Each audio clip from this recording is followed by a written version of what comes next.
الحمد لله الذي جعل لكم الأرض فراشا والسماء بناء وأنزل من السماء ماء فأخرج به من الثمرات رزقا لكم فلا تجعلوا لله أندادا وأنتم تعلمون أشهد أن لا إله إلا الله وحده لا شريك له وأشهد أن محمدا عبده ورسوله اللهم صل وسلم على محمد وعلى آله وأصحابه ومن تبعهم بإحسان إلى يوم الدين أما بعد فيا عباد الله أوصيكم ونفسي بتقوى الله فقد فاز المتقون يا أيها الذين آمنوا اتقوا الله حق تقاته ولا تموتن إلا وأنتم مسلمون يا أيها الذين آمنوا اتقوا الله وقولوا قولا سديدا يصلح لكم أعمالكم ويغفر لكم ذنوبكم ومن يطع الله ورسوله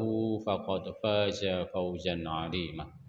Jamaah kaum muslimin sidang salat Jumat yang mudah-mudahan selalu dirahmati Allah Subhanahu wa taala. Alhamdulillah kita kembali oleh Allah dihimpun di tempat yang mulia ini, di majlis yang penuh barokah ini untuk meningkatkan sekali lagi secara ritual mingguan keimanan dan ketakwaan kita di hadapan Allah Subhanahu wa taala. Wujud implementasi dari kita selalu untuk meningkatkan kualitas iman dan ketakwaan kita itu adalah dengan salah satunya melakukan satu perintah Allah, yaitu seruan berupa melaksanakan sholat Jumat secara berjamaah. Mudah-mudahan apa yang telah kita lakukan, ibadah yang sedang kita lakukan dan kemudian yang akan kita lakukan, yang kita bungkus dalam kerangka keimanan dan ketakwaan menghadap ridha Allah Subhanahu wa taala akan mendapatkan pahala dan balasan setimpal di sisi Allah, dan kemudian kita nanti berharap tentu ketika menghadap Allah dengan membawa husnul khatimah. Amin Allahumma amin. Jamaah kaum muslimin yang dirahmati Allah Subhanahu wa taala, di antara sekian banyak firman-firman Allah baik berupa larangan maupun perintah, itu kita sudah banyak sekian kali dengan frekuensi yang berkali-kali diberikan wejangan pencerahan oleh para ulama, para mubaligh dan para juru dakwah yang lain. Di antara perintah Allah yang sesungguhnya sangat dekat dengan kita dan itu harus kita laksanakan setiap saat kita akan menghadap Allah dalam sebuah bentuk ritual ibadah sholat, yaitu perintah yang namanya thaharah atau bersuci. Paling gampang contohnya adalah ketika kita setiap mau menghadap Allah dalam bentuk ibadah sholat, maka kita diwajibkan untuk wudhu. Allah Subhanahu wa taala dengan tegas menjelaskan di dalam Quran surat kelima ayat ke-6. Surat kelima itu surat Al-Maidah ayat ke-6 itu dengan tegas, ya ayyuhalladzina amanu, hai orang-orang yang beriman, idza qumtum ilas sholati, ketika kalian mau mendirikan sholat, faghsilu wujuhakum, maka basuhlah wajahmu. Membasuh wajah itu tentu yang ada dalam muka kita sampai pada dagu kita. Membasuh itu kalau kita wudhu kemudian skema kita itu pakai keran, maka sesungguhnya yang perlu kita contoh dari Nabi itu bukan kemudian wajah kita letakkan di bawah keran kemudian diguyur dari keran, itu tidak, tetapi tangan kita mengadah kemudian penuh dengan air tangan kita baru kita basuhkan ke muka kita. Itu contoh ideal yang dicontohkan oleh Nabi melalui hadis-hadisnya. Jadi faghsilu wujuhakum, satu persoalan pokok yang wajib saat kita wudhu kita basuh itu adalah wajah kita. Kalau kita wudhu kemudian tidak basuh wajah, maka sholat kita tidak sah karena wudhu kita batal. Yang kedua, jamaah yang dirahmati Allah Subhanahu wa taala, wa aydiyakum ilal marafiq, setelah kita habis membasuh wajah kita, itu kemudian membasuh tangan kita. Lagi-lagi kalau kita itu wudhunya pakai keran, itu bukan kemudian tangan kita diletakkan di bawah keran kemudian kita gosok-gosok begini, bukan. Tetapi kita tetap mengambil air dari keran secawuk ini kemudian kita jatuhkan di tangan kita sampai marafiq, sampai siku-siku kita. Itulah kemudian kalau wudhu kita itu sesuai dengan yang dicontohkan Nabi, maka hadis yang menjelaskan setiap tetesan air wudhu kita, baik itu ketika kita membasuh wajah maupun membasuh tangan kita dan jatuh melalui siku-siku kita, maka pada saat yang bersamaan jatuhlah dosa-dosa kita yang menempel pada anggota tubuh kita. Wamsahu wa aidiyakum ilal marafiq, kita membasuh kedua tangan kita sampai siku. Kalau kita membasuh tangan itu tidak sampai siku, maka hukum wudhu kita batal. Karena wudhu kita batal, maka ketika kita masuk pada sesi sholat, itu sesungguhnya juga sholat kita tidak sah. Maka pastikan ketika wudhu, itu perintah Allah, ini pasti, itu tangan dibasuh sampai siku. Konsekuensi kalau kita biasanya membasuh tangan dengan model dibawakan kemudian kita letakkan di bawahnya, itu biasanya tidak sampai siku. Tetapi kalau kita mengikuti contoh sunnah Nabi, itu begitu kita ambil kemudian kita jatuhkan, kita gosok sini, itu biasanya dan dipastikan sampai siku. Dan kalau wudhu kita betul, maka janji Nabi bersamaan dengan jatuhnya air yang ada di anggota yang kita basuh, maka bersamaan itu pula dosa-dosa kita akan ikut rontok dan jatuh. Wamsahu birusikum, dan kemudian yang ketiga, usaplah kepalamu. Ambil air wudhu, kemudian kemudian airnya disemprotkan, bukan, dibuang kemudian diusap kepala kita. Wamsahu itu diusap, usakum kepala, bukan rambut. Biusikum itu mengusap kepala. Kenapa kepala? Karena tidak semua orang itu punya rambut dan pasti semua orang punya kepala. Maka biusikum sesungguhnya lebih makna hakikatnya adalah mengusap kepala. Meskipun ada sebagian pendapat yang juga sahih itu cukup mengusap beberapa helai rambut. Tetapi makna biusikum, wamsahu biusikum, dan usaplah kepala, itu sesungguhnya adalah begitu kita mengambil air wudhu di dalam tangan, kita buang kemudian kita usapkan.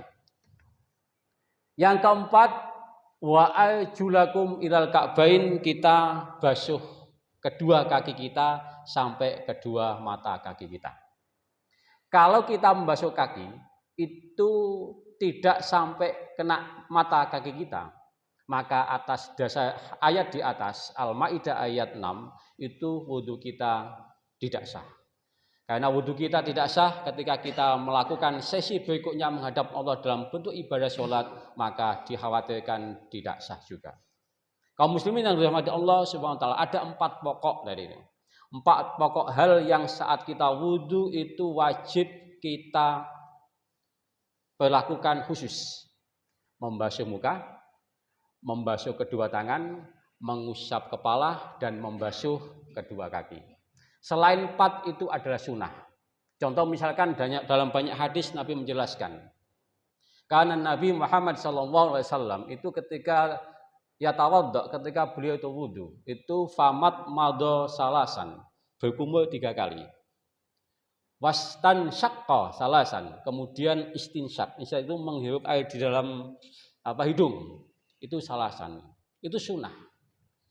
Mengusap telinga itu sunnah. Tetapi yang pokok itu tadi 4 yang harus kita lakukan dalam satu rangkaian ketika wudhu, dan itu hukumnya tidak boleh kita tinggalkan. Ketika kita tinggalkan maka wudhu kita batal, sholat kita tentu juga batal. Jamaah yang dirahmati Allah Subhanahu wa taala. Wa in kuntum junuban fatoharu.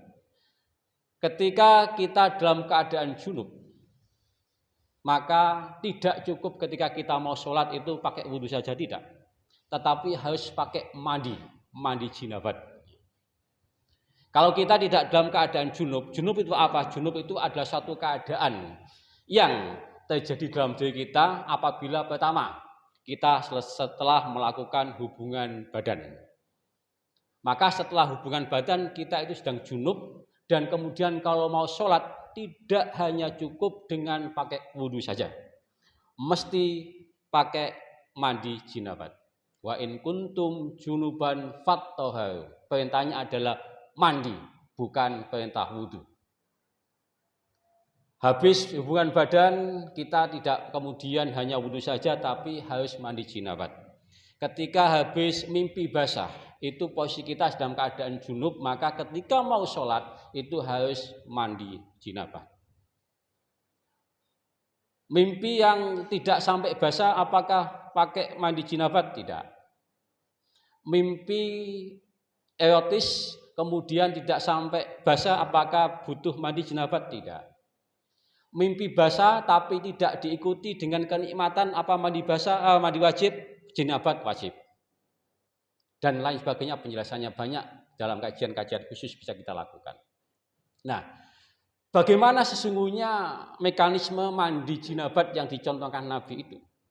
Kadang-kadang kita yang sekian berpuluh tahun menjadi muslim dan kemudian berpuluh-puluh kali mandi jinabat, ketika habis itu dan ini, itu kadang-kadang yang kita lakukan dalam mandi jinabat asal-asalan saja. Maka ada satu hadis yang perlu untuk kita sampaikan pada kesempatan yang mulia ini. Hadis ini dari Aisyah. Aisyah itu istri Rasulullah yang paham betul apa yang dilakukan oleh Nabi, bahkan sampai pada sifat mandi jinabatnya Nabi Muhammad SAW. Bagaimana? Pertama, Nabi itu kalau mandi jinabat, an Aisyah radhiyallahu anhu qalat, kana Nabi sallallahu alaihi wasallam, Nabi itu idza iqtasala min janabatin, ketika mandi jinabat itu yang pertama yabda'u fayaksilu yadaihi, membasuh kedua tangannya. Pertama tangan yang dua dibasuh. Kemudian summa yufri'u biyaminihi ala shimalihi summa yaksilu yaksilu farjahu. Setelah membasuh kedua tangannya, Nabi kemudian menuangkan air itu dari tangan kanan ke tangan kiri sambil membasuh kemaluannya. Setelah itu summa yatawadda, kemudian Nabi melakukan wudhu sebagaimana wudhu ketika mau sholat tadi, yaitu pertama membasuh muka, kedua membasuh kedua tangan sampai siku, kemudian mengusap kepala, kemudian membasuh kedua kaki. Summa yatawadda, kemudian Nabi itu wudhu. Summa yudkhilu asabi'ahu ila usulis sya'ri, kemudian Nabi itu mencelupkan tangannya ke air, kemudian menggosok-gosok dengan jari-jarinya itu ke sela-sela rambutnya. Ini yang mungkin jarang kita lakukan. Jadi habis membasuh kemaluannya, Nabi itu ngambil air, kemudian jari-jari tangannya itu dicopkan, kemudian digosok-gosokkan ke rambutnya. Baru kemudian summa hafana ala ra'sihi salasan hafanatin. Baru setelah itu Nabi kemudian menyiram rambutnya, kepalanya dengan gayung 3 kali siraman. Summa afadha ala sa'iri jasadih. Setelah menyiram ketiga kali mulai atas rambut itu, baru kemudian menyiram bagian tubuhnya yang lain. Setelah itu kemudian summa ghasala rijlaihi, kemudian baru menyiram kedua kakinya. Ini contoh bagaimana ketika kita sedang junub, yang sedang posisi punya jinabat dan harus mandi wajib, maka di antara contoh Nabi memberikan bagaimana beliau mandi wajib saat junub itu sebagaimana hadis yang diriwayatkan oleh Aisyah radhiyallahu anha. Beliau paham betul dan hadis ini sahih, dan mudah-mudahan kita yang sudah melakukan itu berarti kita sudah mengetahui dasar ilmunya dan sekaligus sudah mempraktekannya. Yang belum, mari kita mencoba untuk mencontoh. Sanadnya jelas, Aisyah, hadisnya sahih dan bisa kita jadikan hujjah dalam mempraktekkan ketika kita sedang mandi jinabat. Jamaah kaum muslimin yang dirahmati Allah Subhanahu wa taala. Jadi ayat selanjutnya wa in kuntum junuban fatahharu, ketika kita itu sedang junub maka wajib mandi, tidak hanya wudu. Wa in kuntum marda au ala safarin au jaa ahadum minkum minal ghaidi au lamastumun nisa falam tajidu ma'an fatayammamu sha'idan thayyiban famsahu bi'usikum wa aydiyakum minhu. Lanjutan ayat Al-Maidah ayat 6 tadi itu. Dan ketika kalian dalam keadaan sakit atau dalam perjalanan atau setelah buang hajat atau menyentuh perempuan tetapi kalian tidak menemukan air, maka tidak perlu wudu, tidak perlu jinabat, tetapi cukup tayamum. Jadi toharo itu ketika kita akan sholat itu mengenal 3 jenis model. Wudu, kemudian mandi jinabat.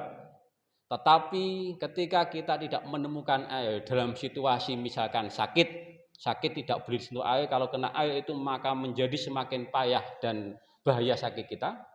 Atau dalam perjalanan jauh, atau ketika habis buang hajat, atau setelah menyentuh perempuan, kemudian mau wudu atau mau mandi wajib kok tidak ada air, maka Allah memberikan satu konsesi izin dan masih harus kita lakukan, yaitu melalui skema fatayammamu, kita harus tayamum. Sha'idan thayyiban pakai apa? Pakai debu yang suci. Caranya bagaimana? Famsahu bi'usikum wa aydiyakum minhu. Caranya tetap kayak wudu, mengusap wajah kita dengan debu itu dan mengusap kedua tangan kita sebagian. Jamaah yang dirahmati Allah Subhanahu wa taala, pertanyaannya yang sering kita dapatkan dalam kehidupan masyarakat itu, apakah menyentuh perempuan itu kemudian sampai harus bersuci? Aula mastumun nisa. Ada 3 pendapat. Silakan nanti kita boleh pilih pendapat yang mana. Yang jelas ketiga pendapat ini itu berdasarkan pemahaman ayat la mastumun nisa yang ada di Quran surat ke-5 ayat ke-6 tadi itu.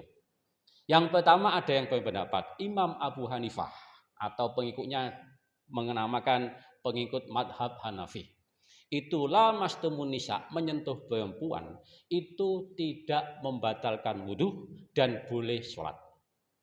Itu berdasarkan hadis suatu ketika Aisyah radhiyallahu anha itu ketika tidur malam-malam bersama Nabi itu kalau tidur kan kamarnya tidak pernah nyala, hadirin sekalian, lampunya itu mesti gelap. Nah ketika di tengah malam Aisyah bangun dan kemudian ingin mencari posisi Nabi ada di sampingnya yang kepingin diraba-raba. Tetapi begitu meraba-raba tidak ditemukan dan pada titik tertentu berhasil meraba kakinya Nabi dan Nabi sedang sholat. Apakah Nabi membatalkan sholatnya? Tidak.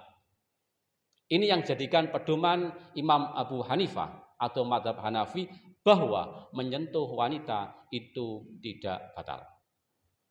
Karena menurut Imam Abu Hanifah yang dimaksud la mastumun nisa itu adalah batal jika la mastumun nisa itu dimaknai berhubungan badan laki-laki dengan perempuan. Pendapat yang kedua, Imam Syafi'i. Imam Syafi'i memberikan pendapat la mastumun nisa, menyentuh perempuan itu membatalkan wudu. Jadi ketika kita habis wudu, habis misalkan mandi jinabat, kemudian menyentuh perempuan, itu maka batal wudu kita dan mesti harus wudu lagi. Itu juga memaknai pemahaman ayat la mastumun nisa di Quran surat ke-5 ayat 6 tadi itu. Yang ketiga Imam Malik. Madhab Maliki itu menyatakan bahwa la mastumun nisa itu kalau menyentuhnya itu didasari dengan syahwat maka batal wudunya.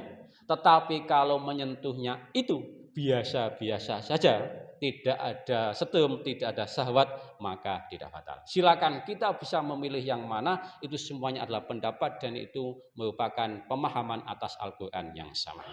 Jamaah yang dirahmati Allah SWT, mudah-mudahan kita selalu diberikan kemampuan untuk meningkatkan ilmu dan pemahaman kita atas agama Allah, dan kemudian kita semakin melaksanakan ibadah menghadap Allah itu dengan kerangka ilmu, dan semakin meyakinkan iman dan ketakwaan kita di hadapan Allah, dan kemudian kita mendapat ridhonya, dan kemudian kita menghadapnya dengan husnul khatimah. Amin Allahumma amin. Aqulu qouli hadza wastaghfiru innahu wal ghafurur rahim. Alhamdulillah alladzi arsala rasulahu bil huda wa dinil haqq liyudhhirahu 'ala dini kullih wa kafa billahi shahida. Asyhadu an la ilaha illallah wahdahu la syarika lah wa asyhadu anna Muhammadan 'abduhu wa rasuluh. Innallaha wa malaikatahu yusholluna 'alan nabi ya ayyuhalladzina amanu shallu 'alaihi wa sallimu taslima. Allahumma sholli ala Muhammad wa ala ali Muhammad walhamdulillahi rabbil alamin. Allahumma ighfir lil muslimina wal muslimat wal mu'minina wal mu'minat al ahya'i minhum wal amwat. Rabbana zalamna anfusana wa illam taghfir lana wa tarhamna lanakunanna minal khasirin. Rabbana la tuzigh qulubana ba'da idh hadaitana wa hab lana min ladunka rahmah innaka antal wahhab. Rabbana la tu'akhidna in nasina aw akhtana. Rabbana wa la tahmil 'alaina isran kama hamaltahu 'alal ladina min qablina. Rabbana wa la tuhammilna ma la taqata lana bih. Wa'fu 'anna waghfir lana warhamna anta maulana fansurna 'alal qaumil kafirin. Rabbana atina fid dunya hasanah wa fil akhirati hasanah wa qina adzabannar wa adkhilnal jannata ma'al abrari aziz ya ghaffar ya rabbal alamin. Subhana rabbika rabbil izzati amma yasifun wa salamun alal mursalin walhamdulillahi rabbil alamin. Ibadallah innallaha ya'muru bil adli wal ihsan wa ita'il qurba wa yanha 'anil fahsya'i wal munkar ya'idukum la'allakum tadhakkarun. Assalamualaikum warahmatullahi wabarakatuh.